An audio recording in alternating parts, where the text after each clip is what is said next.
Wakatsuki, man, the most gifted fighter in Kengan Ashura, more so even than Ryan, man.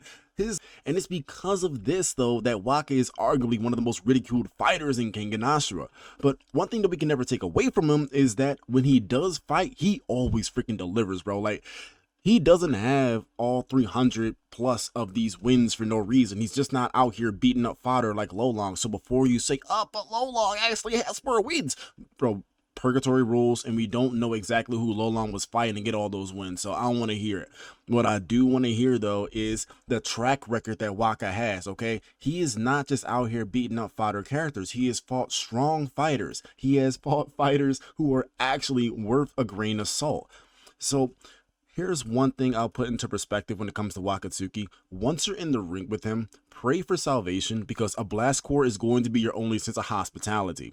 And if I'm being honest, Muteba got off easily, all right? He got a whiff of that blast core. Then he realized, oh, nah, bro, I'm not a fighter. I ain't with all this. Nah, he got that, bro. You got that. I'm out of here. And I don't blame him for it, okay? You see, Waka embodies what it means to be a fighter in Kengan Ashura. He's not an assassin. He's not here to kill someone. He's not here just to prove that he's the best, because he already knows he's the strongest. This is a grown-ass man wanting to beat you up because it is his job.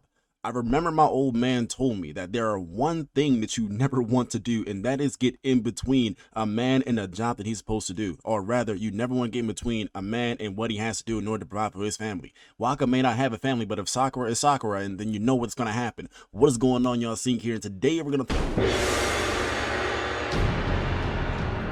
He's determined to carry the torch for mankind. There's no one else like him. He's a brute who's ravenous enough to devour the gods. Is there anybody more bloodthirsty? He's one of the most vicious barbarians since the dawn of time.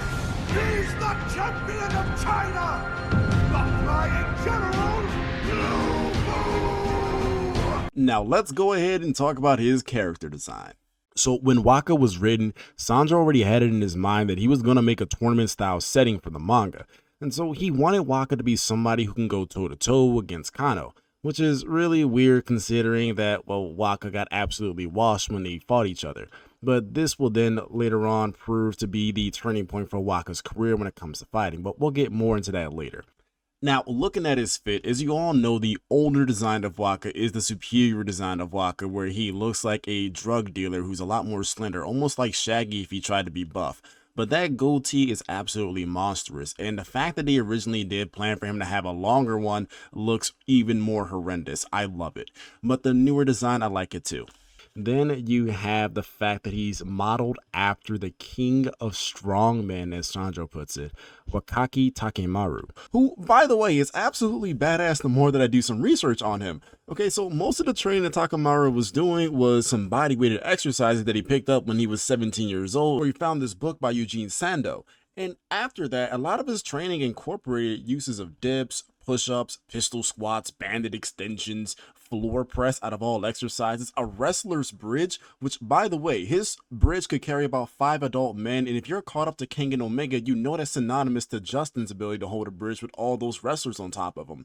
So Takeshi is used for a lot of characters in Kengan, and I feel like Sanjo still uses him as like a basis for what his character's feats are capable of. And one more thing about Takeshi is that this man actually made his own weights with cement buckets and iron bars. He was absolutely a monster, and if that's not enough, I know I'm supposed to be talking about Waka, but when he was in his old age, he was talking about how he wanted to fight Mike Tyson, and I quote, this is a quote for him, "I don't want my arms to be less than 40 centimeters no matter how much it is reduced." This man was a legend. He was a monster.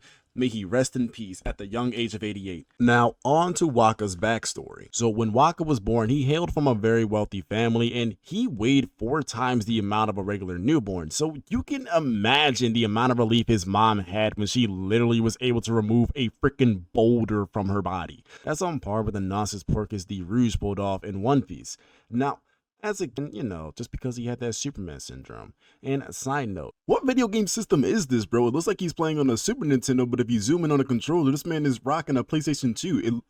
Unless they got the money where both of these companies can combine and make a system and games tailored specifically towards Waka, I don't know what's going on here. But what this also details is that they had the ability to access games that were made like the PlayStation 2, the Nintendo, and everything like that before they were even released to the general public. Because you got to understand, at this point in the series, this man Waka is freaking 40 years old. This is a 7 or 8 year old Waka who's playing on a video game system, and I think that's an analog TV. Let me go back again. Yup, that's from the good old 90s, 80s style TV, bro. I bet you he got no lag on that thing, man. Oh my gosh. Wait, is that a freaking flat? Is that a 4K monitor on that scientist's computer? What is going on? Is that a tablet? He got an iPad tablet? Anyways, as he was growing up, he always had to hold back because he couldn't really control his strength. Sony probably got off of him having to make these specially made controllers. But when it comes to Waka's personality, here's the interesting thing. Despite him having such an absurdly high amount of wins, he always wants to run away from the fights because of the pressure. He is not immune to the thought that if he loses, he's going to get laughed at, or that he has to become the pinnacle of strength when it comes to the Kengan Association. He's not immune to that at all, but it always gets to him, and it actually fuels the flame for him to want to try even harder. At the day, when it comes to him being a fighter, he's a really hard worker, but when he's not fighting, he's, very sloppy, but he's not goofy.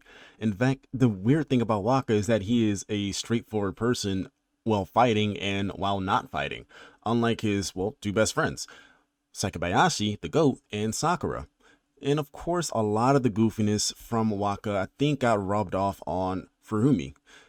He's an accident-prone, frail old man that refuses to accept the fact that he's old.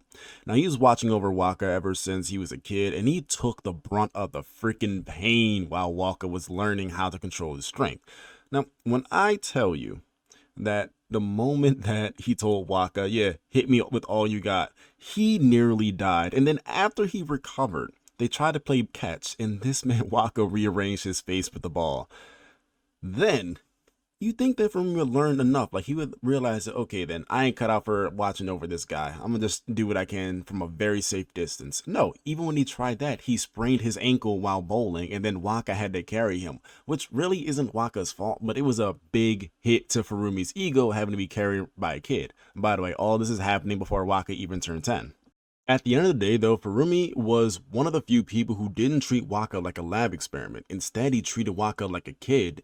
And this carried on throughout both of their lives, as Furumi still treats Waka like a regular person and not like an absurdly strong monster. I feel like this actually helped Waka become more humane despite his isolation growing up, which we're pretty glad that it came out this way, because I can't handle another story where a kid born with special abilities gets treated like some kind of an experiment and not get treated like a kid every now and then. I've already been traumatized enough by Elfen Lied. I don't want to do it again. So let's go on to his relationship with Sakabayashi and Sakura. And of course, I gotta add in Cosmo, who's like the younger brother towards Waka and Seki and Sakura and everyone, all the bunch, where really they kind of joke around, pick on him at times whenever they can, but it's more like such a friendly and wholesome manner. I love it. All right, this right here is what I love watching in my media. This is what I like to see in my fighting tournament anime when they're not fighting. This kind of relationship. And what's really cute about it is that every time they're all three of them are hanging out, you just see Cosmo showing up hey guys, can I join too? Bro is really determined to be a little brother, and he's an older brother. That's the crazy thing about it. You see, they're the mature bunch of the cast, and each of them have their own little quirky behaviors. Seki's loud and delicate nature, Sakura spacing out randomly and getting lost like Zoro, and then there's Waka, who has a habit of wearing earphones, but has no music playing, which I'm not gonna lie, it's kind of a power move. And here's another thing that I always forget, that him and Morobuchi are actually friends off the field. It's like a friendly rivalry between these two, because both Morobuchi and Waka have been fighting each other on multiple occasions. I don't think Seki and Waka have ever fought each other, but they just cool with each other. Now that that's covered, let's talk a little bit about Superhuman Syndrome. In Kengan Ashura, Superhuman Syndrome is a rare condition with only a few cases in the world. This is where your muscles become strong enough to shatter concrete, and there is next to no degradation of muscle fiber with age. These muscles keep growing throughout the entirety of the person's life. But in reality, when it comes to Superman syndrome, it's a relatively common genetic condition that doesn't really affect muscle growth or muscle density. It's very likely that Sandro actually mixed Superman syndrome together with myostatin related muscle hypertrophy, where naturally a person's muscle growth is going to happen 2 times the rate of a regular person, and they have a lot more denser muscles. So when it comes to characters like Hibiki or Hina, they do have the muscle density, but I don't think they have the muscle hypertrophy to match up with the definition that we're given for Superman syndrome in Kengan Ashura. I do believe they have some kind of mutation. I don't know exactly what it is. Now, on to Waka's fighting style. Now, Waka studied karate when he was younger, but he was kicked out for taking part in the Kengan matches. There, he also studied the Rokushin Kaikan, which is the biggest full contact karate org in Japan. But after his loss to Kano when he was 30, he started learning both the blast cord and grappling as an ace up his sleeve. Now, he doesn't really use his martial arts prowess unless he's against someone who he considers strong enough to handle it, or just where he feels like he's an underdog. But when he's fighting someone clearly weaker than him, like the cancer patient Ohma or Morobuchi, he just wails on them and then moves forward. Now, when the other fighters saw Waka fight Muteba in the way that he did, he wasn't just using strikes and blows, they were all confused. However, Waka learning grappling allowed him to use his strength to the fullest extent. So that's actually 2 different ways that Waka could use all of his might, full force against someone. Blast core is when all of his muscles are contracted to a single point, like the center of his body, like a spring. Then he explodes with all the force of his opponent. Now, this move is synonymous to the no motion punch in karate, but for actually fighters that existed in real life.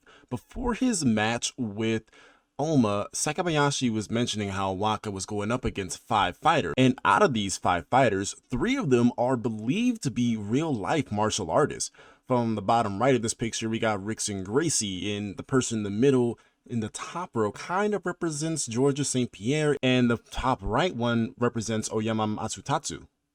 We don't know exactly who the other 2 could represent, but this is all a guess because it's never really clear on who these 5 spectacular, powerful opponents that Waka beat were.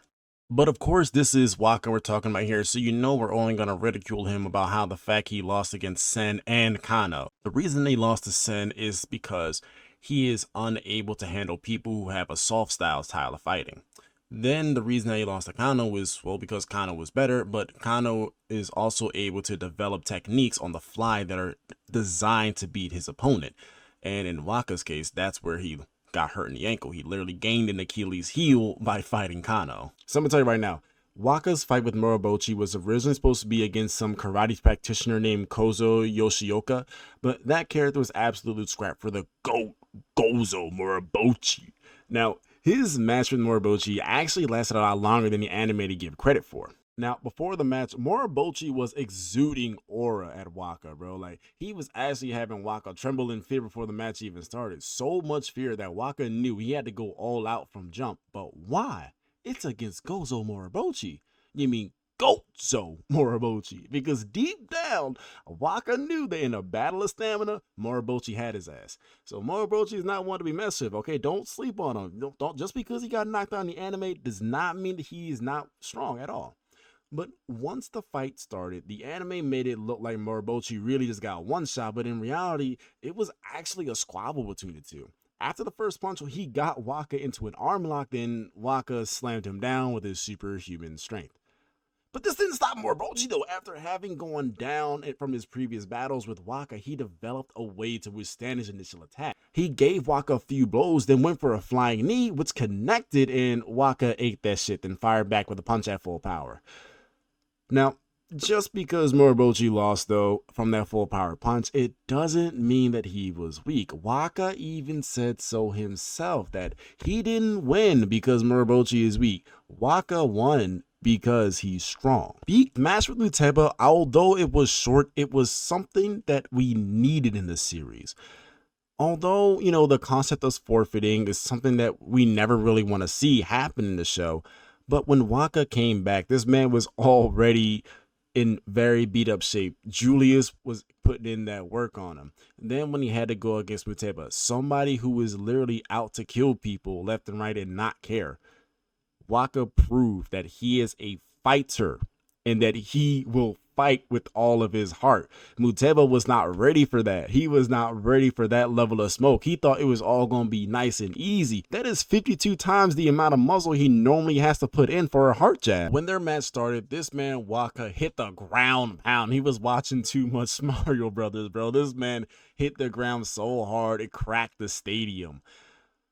Just how much force was Waka really putting into that punch? We have no idea, because this was not a blast core punch. This was just Waka being Waka, bro. This man is not right. That's when Waka tried to switch up on Muteba. Instead of going for blows, he opted for grappling, something that really not everyone's actually expecting him to see. I think I mentioned this earlier, but when Waka pulled out the grappling techniques, everyone's looking at us like, bro, for all of these like 300 plus matches you've had, you've always won with blows and just beating people up.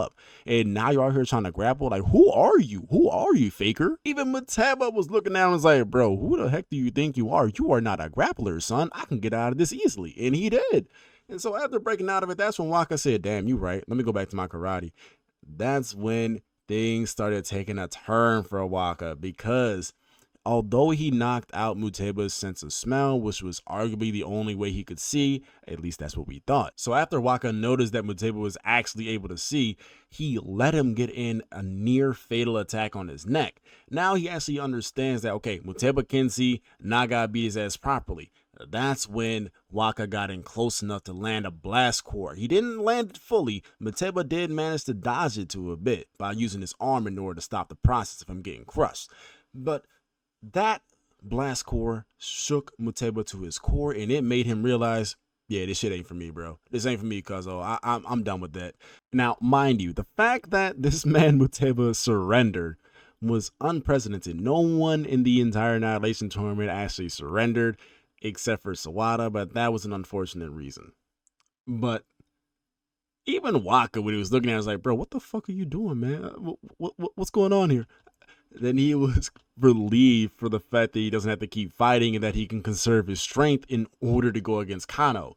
Or so he thought, before he absolutely got folded by Ohma. In fact, a cancer patient Ohma at that. So let's go ahead and talk about that. Now, his match with Ohma really proved just how much of a testament that Waka is the symbol of the Kengan Association. Because despite Ohma, who was already the underdog and was able to knock out these really strong opponents, he beat Cosmo, he beat Ryan, I'm not going to count Inaba, but they were all cheering for Waka to still win regardless, even after he got literally his face dragged along the wall by Julius. And the reason for that is because everyone knows that Waka is really freaking strong and that they really couldn't see him losing against Ohma. In fact, no one realistically would ever have believed that Ohma would beat Waka. But of course, this is Ohma's story, and that's the only reason I believe that Ohma really won. Because when you look at the facts, this man Ohma was already knocking on death's door. He was not going to survive a fight with anyone after a fight with Waka. And the only reason he won was because Ohma was able to use Demon's Bane in order to counter it, and Waka couldn't tell what exactly happened the first time. Then he went for it a second time. So the fact that Waka went for it a second time without actually trying to analyze it, utilizing his brute force rather than trying to say, let me try to play it safe. That's not in Waka's nature. He's the wild tiger, and he lived by his name. He lived through it fighting. He wasn't going to give Ohma the chance to use the grappling techniques that he used on Cosmo because, well, if you're out grappling a grappling master, then you are a problem. And this also ties into what I mentioned before with Sen, where Waka has an issue when it comes to soft style fighting. Those kinds of techniques are essentially a counter to Waka, and Ohma utilizing them and being the main character is what really helped him win this match. I don't believe that it was Ohma's fighting prowess that helped him win at all. It was just the narrative of the story. And I'm not saying that as like a salty person or someone who's like a fan of Waka, because I'm not even that much of a fan of him. I just don't see how there's any way that we can justify Ohma beating Waka in this tournament at all. I mean, yes, Ohma is strong, but realistically speaking, I don't see how Ohma could have even won if not for Sandro pushing for him to win this match. Ohma could not use indestructible. He had his legs messed up. Like, bro, he was done. He was done. And what made it even more believable that Ohma should have lost the fight is that Waka got back up immediately right after that Demon Spain, like the Undertaker. So I don't know if this is just to make Waka seem absurdly tough or to make Ohma look stronger, but it just has a bad taste in my mouth in terms of the story. Maybe you guys have a better feeling towards this one. But with that, I'm going to close out here and let's move on to Omega. So when it comes to Omega, Waka had a very interesting match against Wangfang. Now, here's the thing when it comes to Faye. He was actually supposed to replace Julius in the second round. And the reason that this wasn't actually gone through was because the storyline went into a different direction. And so Sandro said, you know what, I'm just going to scrap this and I'm going to put him into Omega. And it also serves as PTSD for Waka. And so Waka absolutely hates the Niko style. I'm very surprised that I went through this entire video without mentioning just how much Waka has to hate the Niko style. Every single person who to some degree is capable of beating him is because of that godforsaken Niko style redirection nonsense. So during their match, Faye was absolutely dominating Waka, and it really didn't look close at all. For someone who was the pillar of the Kengan Association, Waka was getting dumped on by Faye.